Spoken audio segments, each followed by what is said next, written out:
Jr. And I was a staff writer at Hanna-Barbera, which is where I started my career. I'm sitting next to the pourer of water. sitting next to the great Floyd Norman. It's actually vodka. He's not kidding. And way down at the end there is Scott Shaw, and we're all veterans of having survived time at Hanna-Barbera.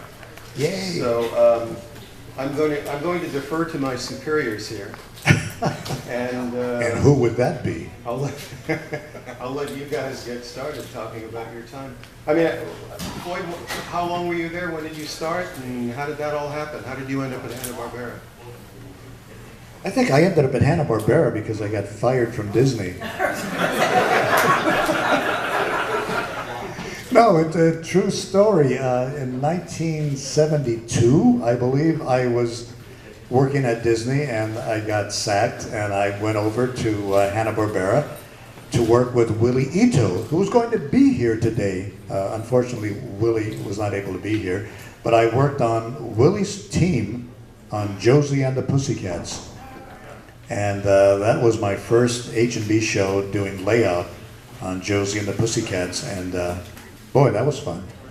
But then I just sort of kept on working there until I left to go back to Disney in the 80s. But I must say that during that time, we had a blast. We had more fun doing bad shows at Hanna-Barbera than, you know. But you did work on one show that's very popular still. Didn't you do animation on the original Johnny Quest freelance? Yeah, I never talk about Johnny Quest because I was officially still working at Disney. So nobody was supposed to know, but now they do. But yeah, I did some animation on Johnny Quest while still being employed by the Walt Disney Company in the 60s, I guess. So I was a stealth Hanna-Barbera employee, although I didn't really sign on full-time until I worked for Willie Ito in the 1970s. Cool. Scott, what was your time? What was your era at Hanna-Barbera? You were there for a very long time, weren't you? I was there, you know, they have the golden age, the bronze age. I was there in the fecal age. I'm probably the real mutant up here, because my career was actually determined by Hanna-Barbera when I was a kid.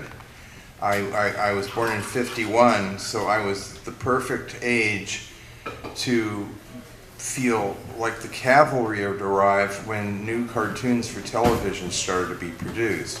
I'd seen all the Popeyes and Warner Brothers that they had on and memorized them, and because my dad had been in World War II, as a Navy family, I understood certain things and knew that they were old cartoons.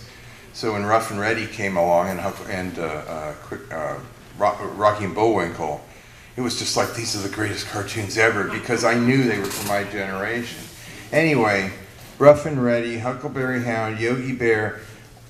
In those days, I don't know why, but I was looking at TV Guide, looking at the newspaper. They publicized the Flintstones long before the show was on, and they really made no image that anything else, that it was an animated version of the Honeymooners, and I loved the Honeymooners. The three live action shows I liked when I was a kid were all schemer characters. It was Honeymooners, Sergeant Bilko, and Amos and Andy, and I loved all those shows. And so I told my mom, Dad, it's got a caveman that looks like my dad, and we've got dinosaurs. And they finally let me watch it. I had music lessons that night, and they finally said, okay, you can stay home and watch this. And I remember leaning forward, looking at the TV, and saying to myself, actually mouthing it out loud, this is what I'm going to do. And how I actually wound up getting up in the studio, I actually interviewed with a fellow, a retired Marine named Victor Shippick. And between the time I interviewed and the time I worked at Hanna-Barbera, this poor man had died on the toilet at Hanna-Barbera. But But I wanted to thank him because he gave me excellent advice, and then when I wound up in the studio, everybody told me what a son of a bitch he was. And I guess I was a hippie, and it was kind of amazing, but I'm also a Navy brat, and for some reason, I guess I talked to him the way my dad told me to talk to, Navy. My dad was lieutenant commander in the Navy, so he was extremely nice to me. And he said, "You're not ready yet, but come back in a year. This is the kind of stuff we want to see." I brought in Underground Comics, and he said, "No, we need to see your ability to draw our characters." So I wound up moving from San Diego. I know this is a long story. I'll keep it as short as I can. Moved from San Diego to LA. Still didn't have a job, except a friend of mine that's downstairs here hired me to manage his comic book store in Studio City, which I did for about 9 months because it was right down the street from Hanna-Barbera. And I thought, and he let me have the back room as my art studio. And sure enough, exactly as I'd hoped, cartoonists naturally are going to come to a comic book store. And within a few months, I knew Jerry Eisenberg, and of course I'd already known Willie from the conventions and stuff. And Roy Thomas came in, who I wound up working on comic books with, and Steve Gerber, and it was absolutely terrific. And within 9 months, I was doing full-time freelance work for H&B on the Marvel Hanna-Barbera comics. And that led to Iwo Takamoto's office calling me up saying, would you like to come in and work on staff? And I said, no, I like freelancing. And she said, we're doing a new Flintstone show. And I said, when do I show up?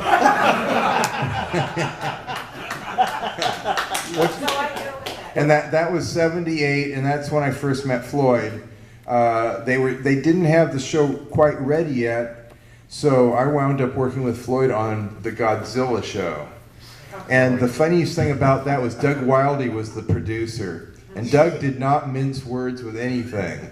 And once he saw how I drew the characters, he said, "Yeah, you're nothing but a Bigfoot cartoonist, aren't you?"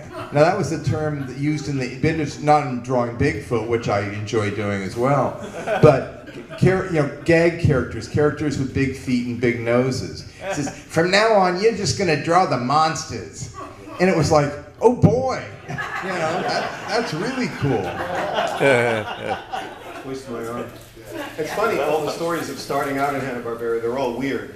Because the way I got going on writing staff, I actually started out in the editorial department. I was downstairs in the basement. And, there were, that was a fascinating place. All those Hanna-Barbera sound effects that you heard in every cartoon were all on rolls, huge rolls of magnetic film. And we would just cut them in. So there might be a roll of diddle-diddle-diddle ding, diddle-diddle-diddle ding, one right after the other, and we cut all that stuff in. It was a really interesting factory line. But John, I don't mean to interrupt you, but I was down in editing a show once and saw on the rack the real label "Dope Smoking." yes, And I found out it was for that Just Say No special with the Flintstone kids. And somebody going to it. yeah. Said, well, if you need any more reference, call me.